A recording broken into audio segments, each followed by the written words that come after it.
Endorsement checks don't make you a billionaire. Ownership does.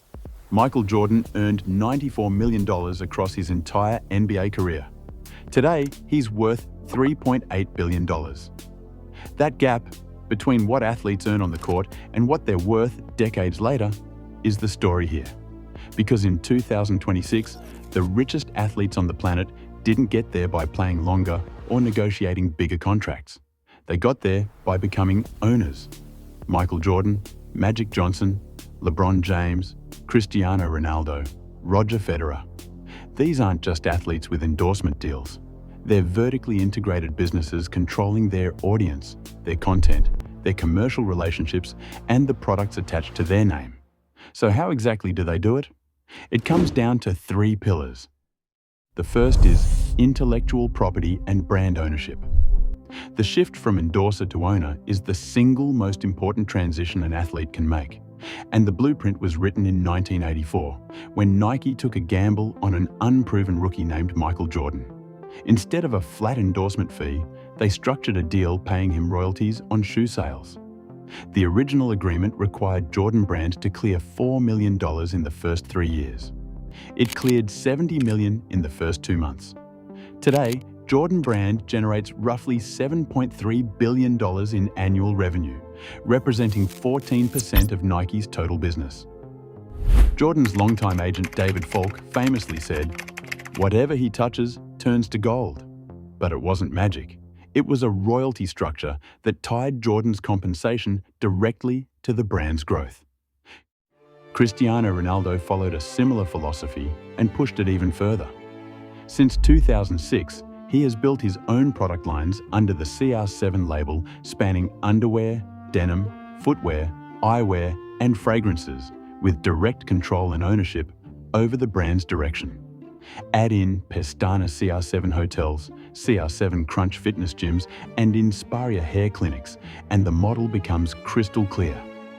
The CR7 brand alone was valued at €850 million in 2025, and in early 2026, the group announced a new flagship hotel in Riyadh, expanding into the fast-rising Saudi tourism market. The key distinction is this. Instead of collecting a fee as the face of an ad campaign, these athletes hold direct ownership. That shift turns a one-off payment into a sustainable profit stream. The second pillar is media production companies. Athletes live stories that audiences crave. The preparation, the pressure, the comebacks, and those natural story arcs translate directly into content. The smartest athletes realized they should own that content rather than rent their likeness to someone else's production. LeBron James and his longtime business partner Maverick Carter founded Spring Hill Entertainment in 2007, then expanded it into a full media company by 2020 with $100 million in backing. By 2021, the Spring Hill company was valued at $725 million, and in February 2025, it merged with UK-based Fulwell 73 to form Fulwell Entertainment, a global media and entertainment powerhouse. Now, it hasn't all been smooth sailing. Spring Hill reported net losses of roughly $28 million on $104 million in revenue as of 2023, and that tension is real. Managing multiple business lines requires enormous operational focus, and not every venture scales cleanly. But the underlying asset, the intellectual property, the audience, the distribution, that's what holds long-term value. A USC study from October 2025 identified 33 athlete-owned production companies that have produced over 370 media properties. Peyton Manning's Omaha Productions was valued at $750 million when a 10% stake sold in 2025. This isn't a side hustle. It's a legitimate industry. The third pillar is direct equity plays, and this is where the real wealth multiplication happens. Instead of accepting a check, athletes take a stake, and the returns can be staggering. LeBron James's investment journey started in 2011 when he acquired a 2% stake in Liverpool Football Club for $6.5 million. Today, that partnership stake in Fenway Sports Group is worth $141.9 million, a 22 times return. In 2021, LeBron and Carter became the first black partners in FSG. His early investment in Beats by Dre reportedly earned him $30 million when Apple acquired the company, and his lifetime Nike deal, signed in 2015, is worth over $1 billion guaranteed with equity participation, making it the largest endorsement contract in sports history. Roger Federer might be the purest example of this pillar. In 2019, he made a decision that looked unconventional at the time. Instead of accepting a traditional endorsement deal, he invested in Swiss running brand On, taking an estimated 3% stake. When On went public in 2021, that equity soared. The company now carries a market cap of nearly $15 billion, and Federer's stake is worth more than $375 million. On's co-CEO Mark Mora told Forbes, "Roger was the accelerator. We were very fortunate that Roger embarked on that mission together with us." In August 2025, Forbes confirmed Federer as a billionaire. Then there is Magic Johnson, the pioneer who set the template before anyone else understood what was possible.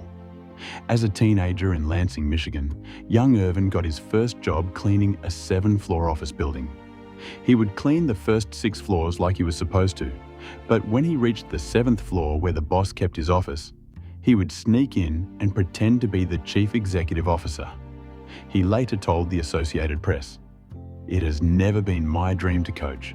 I want to own, to be a businessman." And own he did. Magic launched Magic Johnson Enterprises in 1987, partnered with Starbucks in 1995 to operate 125 stores in underserved urban markets, and walked away with $100 million when he sold in 2010. He holds 60% of Equitrust Life Insurance Company, which manages over $26 billion in assets. He joined the group that purchased the Dodgers for $2 billion in 2012 and was part of the syndicate that bought the Washington Commanders for $6.05 billion in 2023. Not every venture worked. His high-end sporting goods store failed in under a year, and both the Marvel Experience theme park and the Magic Card prepaid debit card delivered hard lessons. But the wins vastly outweighed the losses because he understood something fundamental. Ownership compounds. Endorsement checks do not. Rich Kleiman, Kevin Durant's business partner, captured it well. All of the amazing athletes who succeeded in business brought something different to the table, and they continued to evolve and learn from those before them. LeBron laid out such a great blueprint. He looked at brand deals differently. He valued quality over quantity, and he realized that athletes of this caliber are global brands, so they should have equity in these businesses. Institutions have taken notice. Goldman Sachs' acquisition of Excel Sports Management for approximately $1 billion in November 2025 was a clear signal that blue-chip financial institutions now recognize sports representation platforms as sophisticated advisory businesses capable of generating scalable returns.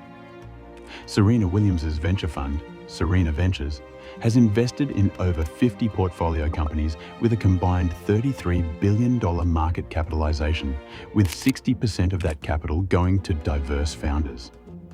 Kevin Durant's 35 Ventures has quietly built a portfolio spanning media, technology, and real estate. So here's the through line. These athletes treat their playing career as seed capital, build intellectual property they actually own, create media companies that control their narrative, and take equity positions that compound over decades. Michael Jordan turned a $275 million investment in a losing basketball team into a $1.76 billion exit 13 years later. LeBron turned $6.5 million into $141 million. Federer turned a shoe deal into $1 billion net worth. Athletes watched owners build generational wealth off the back of their careers and decided they were done being marketing endpoints. So they became vertically integrated businesses instead. That's not just how the wealthiest athletes got there. That's the new economics of sports.